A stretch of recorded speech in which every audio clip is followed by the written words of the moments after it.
بالکل اسی مقام کے نیچے اللہ کے گھر کا طواف کر رہا ہوتا ہے۔ اے میرے بیچ اسلامی بھائیوں، ایک اور روایت کے مطابق حضرت آدم علیہ السلام کی پیدائش سے 2000 سال پہلے بیت المعمور کی بالکل سیدھ میں فرشتوں نے کعبے کی عمارت بنائی۔ یہ پیمائش بیت المعمور کے برابر تھی۔ اس وقت کعبے شریف کا طواف تو صرف زمینی فرشتے کرتے تھے، مگر اس کا حج زمین و آسمان کے سارے فرشتے کرتے تھے۔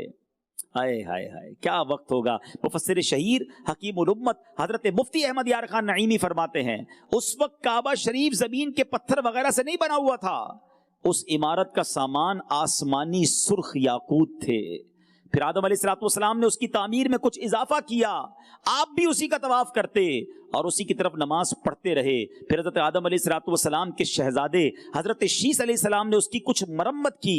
حضرت نوح علیہ السلام کے زمانہ مبارک تک کعبہ شریف یوں ہی رہا۔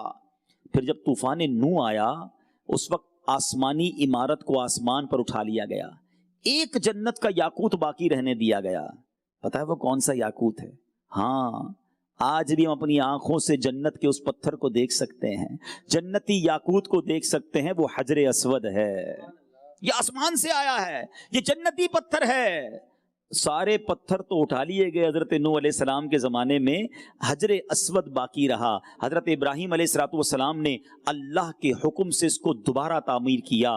سبحان اللہ۔ میرے میٹھے اسلامی بھائیوں، ہوا کیا تھا، یہ تعمیر بھی بڑی کمال کی ہے۔ حضرت ابراہیم علیہ السلام کیسے مکہ پہنچے تھے، بڑا مشہور واقعہ ہے اور یہ بخاری شریف میں واقعہ موجود ہے۔ خلاصہ یہ ہے کہ حضرت ابراہیم علیہ السلام کے ہاں اولاد نہیں تھی۔ حضرت ابراہیم کا مرتبہ بھی بہت بلند ہے۔ نبی پاک علیہ السلام کے بعد تمام انبیاء میں جو سب سے افضل ہستی ہے نا، وہ حضرت ابراہیم علیہ السلام ہے۔ اچھا، حضرت ابراہیم علیہ السلام وہ عظیم ہستی ہیں کہ تمام آسمانی مذاہب میں آپ کی تعظیم کی جاتی ہے، کمال کی شخصیت ہیں۔ اللہ اکبر۔ اچھا، اب آپ کے یہاں اولاد نہیں تھی، حضرت ابراہیم علیہ السلام نے دعا کی، دعا قبول ہوئی۔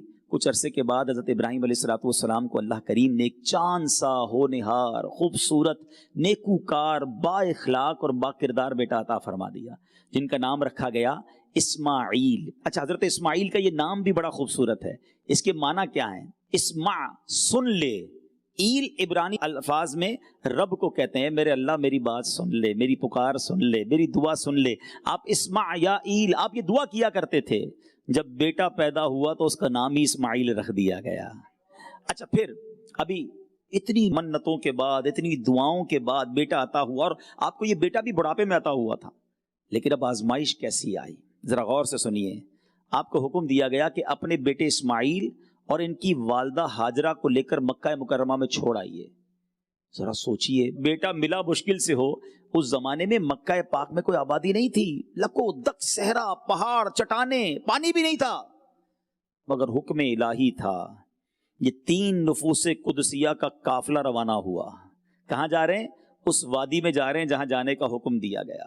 ملک شام میں آپ رہتے تھے، شام سرسبز علاقہ تھا، چھوڑا آپ نے، اس لکو دک صحرا میں اپنی بیوی اور بچے کو لے کر جا رہے ہیں۔ وہاں جانے کے بعد اس جگہ کو بتانے کے لیے راستہ پتہ ہے کون بتا رہا تھا؟ ایگزیکٹلی ڈائمینشن کیسے پتا چلی؟ جبریل امین راستہ بتانے کے لیے ساتھ ساتھ تھے۔ اچھا، وہاں پہنچے، پہاڑوں کے دامن میں پہنچ گئے، دور دور تک کوئی آبادی نہیں ہے، آپ ہیں، آپ کی زوجہ ہیں حضرت بی بی ہاجرہ اور حضرت اسماعیل ہیں، نہ کوئی چشمہ، نہ پانی، زندگی گزارنے کا کوئی سبب نہیں۔ کعبہ شریف کی زمین جو ہے اس وقت ایک ٹیلے کی طرح اونچی زمین تھی۔ بس یہاں پہنچ کر حضرت جبرائیل نے عرض کی، اے ابراہیم، بس یہی وہ مقام ہے۔ یہ سن کر حضرت ابراہیم سواری سے اترے، اپنے ننھے شہزادے حضرت اسماعیل اور ان کی والدہ کو اس ٹیلے کے قریب اتارا، کچھ کھجوریں دی، تھوڑا سا پانی دیا اور واپس چل پڑے ہیں۔ اس صحرا میں، اس ویرانے میں چھوڑ کر واپس چل پڑے، حکم یہی تھا۔ اب پیچھے سے آپ کی جو بچوں کی والدہ ہیں، کتنی عظیم ہستی ہیں بی بی ہاجرہ، آپ کی تو کیا شان ہے، یہ کیسی ماں ہے، اس کی یاد اللہ نے کیسے باقی رکھی ہے، اس کے بارے میں بات کرتے ہیں۔ بی بی ہاجرہ کہتی ہے کہ اے ابراہیم، ہمیں اس بے آباد جگہ میں کس کے سہارے چھوڑ کر جا رہے ہیں؟ حضرت ابراہیم نے کوئی جواب نہ دیا۔ بی بی ہاجرہ نے چند بار یہی سوال کیا کہ کس کے سہارے چھوڑے جا رہے ہیں؟ آپ خاموش رہے۔ آخر عرض کی کہ حضور، کیا آپ کو اللہ پاک نے یہ حکم دیا ہے؟ آپ ہمیں یہاں چھوڑ کر جا رہے ہیں؟ حضرت ابراہیم نے فرمایا کہ ہاں، مجھے اللہ کا یہ حکم ہے بس یہ سننا تھا کہ اللہ پاک کی اس نیک بندی حضرت ہاجرہ رضی اللہ تعالی عنہا نے بے مثال توکل اور پختہ ایمان کا ثبوت دیتے ہوئے عرض کی تب تو خیر ہے، اللہ پاک ہمیں ضائع نہیں کرے گا۔ اللہ نے فرمایا ہم راضی ہیں۔ ذرا سوچئے، یہ بہت سارے ہمارے یہاں موجود اسلامی بھائیوں کے لیے، ہماری فیملی کے لوگوں کے لیے سوچو، رب کی طرف سے اگر کوئی آزمائش آ جائے، کوئی حکم آ جائے تو ہمارا کام لبیک کہنا ہے، ہمیں ان آزمائشوں پر صبر کرنا ہے۔ مگر یہاں تو فرائض اور واجبات کو لوگ بوجھ سمجھنے لگے ہیں۔ انہیں پتا ہے کہ قربانی واجب ہے صاحب استطاعت پر، مگر قربانی بوجھ لگنے لگی ہے۔ جس پر حج فرض ہے وہ حج کرنے نہیں جاتا، اسے حج بوجھ لگتا ہے۔ معاذ اللہ زکوٰۃ دینا لوگوں کو بھاری لگتی ہے۔ یہ تو ہمارے مال میں برکت کے لیے، ہماری جان میں برکت کے لیے، جنت کے خزانوں کے لیے ہمیں یہ احکامات دیے گئے۔ مگر یہاں دیکھیں تو صحیح، لکو دک صحرا میں اس بچے کو چھوڑ کر، بچے کی والدہ کو چھوڑ کر جا رہے جس بچے کو منتوں سے دعاؤں سے مانگا تھا، آپ چھوڑ کر چلے گئے۔ اب دیکھو اللہ کا کرنا کیا ہوا۔ یہ مکے کی آباد کاری کا تاریخی ڈیسیشن تھا، یہ وہ ٹرننگ پوائنٹ تھا کہ مکہ آباد کیسے ہوگا۔ ارے وہاں تو کوئی جانے والا نہ تھا، نہ پانی تھا، نہ سبزہ تھا، کچھ بھی نہیں تھا۔ کچھ دیر تک تو وہ پانی بھی چلتا رہا، وہ کھجوریں بھی چلتی رہی، مگر اب سب ختم ہو گیا۔ حضرت اسماعیل اب پیاس سے، بھوک سے بلکنے لگے۔ ماں کو یہ کیسے برداشت ہوتا کہ چھوٹا سا بچہ ہے اور اب یہ رو رہا ہے۔ اب اس ماں نے بے قرار ہو کر دوڑنا شروع کیا، ایک پہاڑی سے دوسری پہاڑی کی طرف، دوسری پہاڑی سے پھر پہلی پہاڑی کی طرف۔ چلتے چلتے وہ ماں اپنے بچے کو بھی دیکھتی جاتی تھی کہ بچہ ٹھیک ہے کہ نہیں، کسی طرح پانی مل جائے، میں اپنے بچے کو کچھ کھلا دوں۔ ارے ماں ہوتی ہی ایسی ہے، ماں کو اپنی فکر نہیں، اپنے بچوں کی فکر ہوتی ہے۔ دھوپ کیسی ہوگی، ماحول کیسا ہوگا۔ بی بی ہاجرہ ان پہاڑوں کے درمیان دوڑ رہی ہیں۔ اے میرے میٹھے اسلامی بھائیوں، ذرا غور کیجئے، یہ منظر کیسا باوقار، اور ماں کی وہ کیسی سچی بچے سے محبت تھی کہ اب حضرت اسماعیل روتے روتے جب اپنے پیروں کو ہلاتے ہیں، اللہ نے کرم کیا، ان کے پیروں سے پانی کا چشمہ جاری ہو گیا۔ اچھا، عربی میں زم زم کہتے رک رک، جب وہ پانی تیزی سے نکلا تو بی بی ہاجرہ کی زبان سے نکلا زم زم، اور بس اب اس کنویں کا، اس چشمے کا، اس پانی کا نام ہی زمزم ہو گیا۔ اللہ اکبر۔ اب جب پانی جاری ہو جائے تو پرندے بھی آتے ہیں، مسافر بھی آتے ہیں۔ آہستہ آہستہ کچھ لوگوں کا وہاں سے آ کر گزر ہوا۔ بی بی ہاجرہ سے پوچھتے ہیں یہاں پانی ہے کیا ہم بھی اپنے گھر والوں کے ساتھ یہاں رہ سکتے ہیں؟ اجازت دے دی گئی۔ قبیلے کے لوگ آباد ہوتے گئے، 1 سے 2، 2 سے 4، 4 سے 8، یہ گھر بسنے لگے، آبادی بسنے لگی۔ آپ دنیا کے نقشے پر ایک اور بات اگر غور سے دیکھیں، دنیا کے کئی ملک ہیں جب بڑے بڑے صحرا ہیں، اگر آپ نقشے پر دیکھیں گے آبادی وہی ملے گی جہاں پانی ہوتا ہے۔ اس کا مطلب یہ ہوا کہ پانی زندگی ہے، انسان پانی کے قریب بسنا چاہتا ہے۔ اللہ نے زمزم جاری کر دیا، مکہ آباد ہونا شروع ہو گیا۔ اچھا، اب یہ وہ جو قربانی تھی وہ رنگ لانے لگی، اور پھر سبحان اللہ، اللہ کو اس ماں کی ادا کیسی پسند آئی کہ دنیا میں کوئی بھی حج کرے، عمرہ کرے، وہ صفا مروہ کے درمیان دوڑتا ہے، وہ ایک ماں کی محبت کو یاد کرے، اپنی ماں کی قدر بھی کرے کہ ماں واقعی ایسی ہوتی ہے کہ بچے کو تکلیف میں نہیں دیکھ سکتی۔ تف ہے اس اولاد پر جو اپنی ماں کو تکلیف پہنچاتے ہیں، اپنی ماں کا خیال نہیں رکھتے۔ یہ صفا مروہ جو ہے یہ یاد دلاتا ہے رہتی دنیا والوں کو کہ دیکھو ایک ماں کی ادا اللہ کو کیسی پسند آئی ہے کہ ہم سب کے لیے دوڑنا جو ہے، اس صفا مروہ کے درمیان سعی کرنا جو ہے وہ حج کرنے والوں اور عمرے کرنے والوں کے لیے واجب قرار دے دیا گیا۔ بہرحال میرے بیچ اسلامی بھائیوں، یہ آزمائش ابھی بھی ختم نہیں ہوئی ہے۔ حضرت اسماعیل اب 7 سال کے ہوتے ہیں یا 13 سال کے ہوتے ہیں، 2 روایتیں ہیں۔ تو حضرت ابراہیم کو اب حکم ہوتا ہے کہ اسماعیل کی قربانی پیش کریں، اب ان کو ذبح کریں۔ پہلے ویرانے میں چھوڑ کر گئے اور اب حکم دیا جا رہا ہے ان کو ذبح کریں۔ یہ باپ بھی نرالا تھا، یہ بیٹا بھی کمال کا تھا، یہ گھرانہ ہی کمال کا ہے، یہ سب راضی ہے رب کی رضا پر۔ اگر اللہ کا حکم ہے تو ذبح ہونے کے لیے بھی تیار ہیں۔ حضرت ابراہیم حضرت اسماعیل کو لے کر جاتے ہیں، مگر ان کی جگہ پر جنتی مینڈا بھیجا جاتا ہے، اور سبحان اللہ حضرت اسماعیل کو ذبیح اللہ کا لقب دیا جاتا ہے۔ حضرت ابراہیم بھی تیار تھے، حضرت اسماعیل بھی تیار تھے۔ اللہ نے ان کی قربانی کو کیسا قبول کیا۔ جو حج پر نہیں بھی جاتا صاحب استطاعت والا ہے تو قربانی کے دنوں میں قربانی کرتا ہے. اللہ اکبر. پتہ یہ چلا کہ آج رہتی دنیا میں جو قربانی ہوتی ہے وہ حضرت ابراہیم اور حضرت اسماعیل کی یاد ہے. حج بھی حضرت ابراہیم بی بی ہاجرہ کے ان ارکان جو ہیں ان کی یاد ہمیں دلاتے ہیں. یہ کیسی قربانیاں تھیں کہ رہتی دنیا کے لیے اس کو ایک اسلامی ایک خوبصورت تہوار بنا دیا گیا. ساری دنیا کے مسلمان اس میں انوالو ہو جاتے ہیں. اللہ والوں کی یہ شان ہوتی ہے. یہاں ایک اور باریک سا ہلکا سا اشارہ دے کر گزر جاؤں گا, عقل مند سمجھ جائیں گے. کچھ لوگ کہتے ہیں اللہ والوں کے دن کیوں مناتے ہو, اللہ والوں کی یاد کیوں مناتے ہو, یہ ہر سال کیوں ان کا ذکر کرتے ہو. مجھے بتائیے حج کیا ہے, یہ اللہ والوں کی یاد نہیں تو کیا ہے. صفا مروہ کیا ہے, یہ بی بی ہاجرہ کی یاد نہیں تو کیا ہے. عقل تو یہ کہتی ہے اب تو کوئی پیاسا نہیں, بلکہ صفا مروہ کے درمیان اے سی بھی لگے ہوئے ہیں, کولر بھی لگے ہوئے ہیں, اب تو کوئی بچہ پیاسا نہیں ہے, ہمیں کیوں دوڑایا جا رہا ہے. شاید بعد والوں کو جواب دینا تھا کہ اللہ والوں کی یاد رب کو بڑی پسند ہے. ارے حضرت ابراہیم نے وہاں شیطان کو کنکر مارے تھے, وہ بہکانے آیا تھا, وہ راستے سے ہٹانے آیا تھا. آج تو کوئی شیطان وہاں نظر نہیں آتا. ایک دیوار ہے جس کو سارے حاجی پتھر مارتے ہیں. عقل تو کہتی ہے اس کو پتھر مارنے کی ضرورت کیا ہے, اپنے نیک بندوں کی یاد تازہ رکھنی ہے, ساری دنیا کا بتانا ہے. جو لوگ کہتے ہیں اللہ والوں کی یاد کیوں مناتے ہو, بیچارے حج کیسے کریں گے. حج تو قدم قدم اللہ والوں کی یاد ہے. آج رہتی دنیا قربانی کرتی ہے. کبھی کبھی تو کسی کے ذہن میں خیال آ سکتا ہے ارے بکرا, مینڈا, گائے, اونٹ یہی کیوں ذبح کرتے ہیں, آج کل تو ہم چکن کھاتے ہیں, ہمیں چکن اور فش بھی ذبح کرنے کی اجازت دی جائے. تو جواب یہی آئے گا اللہ والوں نے جو ذبح کیا تھا, جس قربانی کی یاد اللہ کو مطلوب ہے وہ اسی لیے قربانی کروائی جا رہی ہے. تو امید ہے کہ یہ وسوسہ آئندہ کسی کو نہیں آئے گا کہ اللہ والوں کی یاد کو کیوں ہر سال منایا جائے. بزرگوں کے عرس بھی اسی لیے منائے جاتے ہیں, اللہ والوں کی یاد بھی اسی لیے منائی جاتی ہے کہ ان کی محبت دل میں پیدا ہو اور ان کے نقش قدم پر زندگی گزارنے کا جذبہ بھی پیدا ہو. بہرحال بات ہو رہی ہے کعبہ شریف کی. اب کعبے کی دوبارہ تعمیر کی گئی. حضرت ابراہیم یہ بانی کعبہ بھی ہیں, کیونکہ اب طوفان نوح میں تو کعبہ اٹھا لیا گیا تھا.